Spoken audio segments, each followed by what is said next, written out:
Today is March 1st. Carter's third lesson. Went ahead and I followed I took a look at his video analysis we did of his forehand and his backhand. Today primarily we sort of reviewed the forehand and the backhand. Just reviewed the structures, primarily forehand side, making the big L and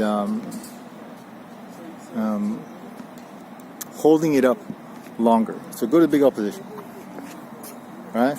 So I think next time what I'm going to have him do is we're just going to force him to go ahead and make this piece right here straight. He has a tendency not to reach back enough, and it's because he holds a bend in it.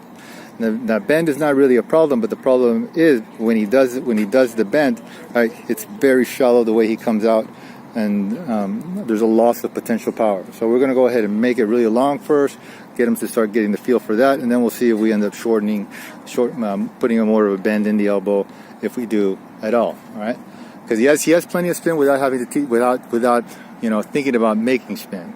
Today, yeah, he did a good job of the tip forward on it. What we wanted, visualization, we talked about today for him. Talked about stabbing. So visualize that there's a knife here. He's stabbing down, right? He's stabbing down. That's for him to keep the tip up. We told him, all right, because he drops this too soon. It's getting better, but I need this to be really, really smooth. And so he drops it too soon. And this positioning right here, there's a direct connection with that position and the way his weight falls backwards when he makes contact. So we're trying to get him to hold this up longer so that he can transfer his weight a little bit better. This stabbing visualization was to get him to actually feel like the racket head is above his wrist, like all the way through the stroke, like literally all the way through the stroke. His racket head is above his wrist. Now this is absolutely and completely wrong. It's just a trick. We want the racket.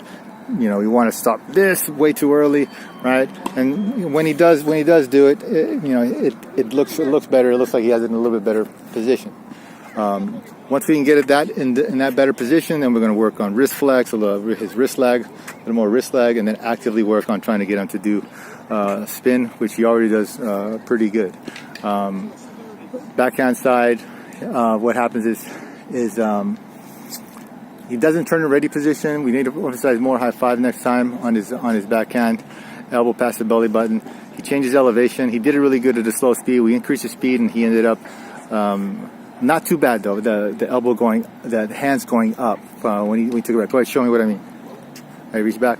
The hands go up. No, look at that. No. So you like to do this. You like to go up here, up like that, and then back like that. Huh? But the shadow was good. You did the shadow not the way you're supposed to do it. All right, so let's go stand right here.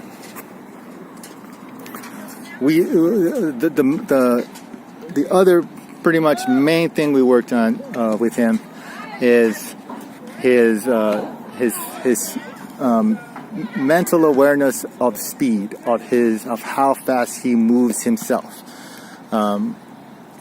Carter has to make the choice to move fast. It's not something that's normal to him. It feels how you describe it, to be forced to move quickly, constantly, in between shots.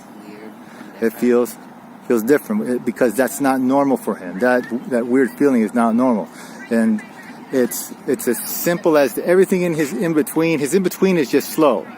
So you know what I'm talking about, right? I don't need to sit there and describe this to you. Okay, so we're going to continue to work on that. He is extremely fast. There's no question that he's extremely fast physically. Right? So you just got to get the mental reaction time. Get him to send the message to his feet, and to just be consistent. Just be consistent. We put a cone down here at the very end and had him go short ball, run super fast, right? And then focus. The hardest part he focused on was going back. The going back part, he could go as fast as he wanted to go. He would have to change the speed of going forward to the ball and transferring the weight forward. What else? Yeah, I just said that.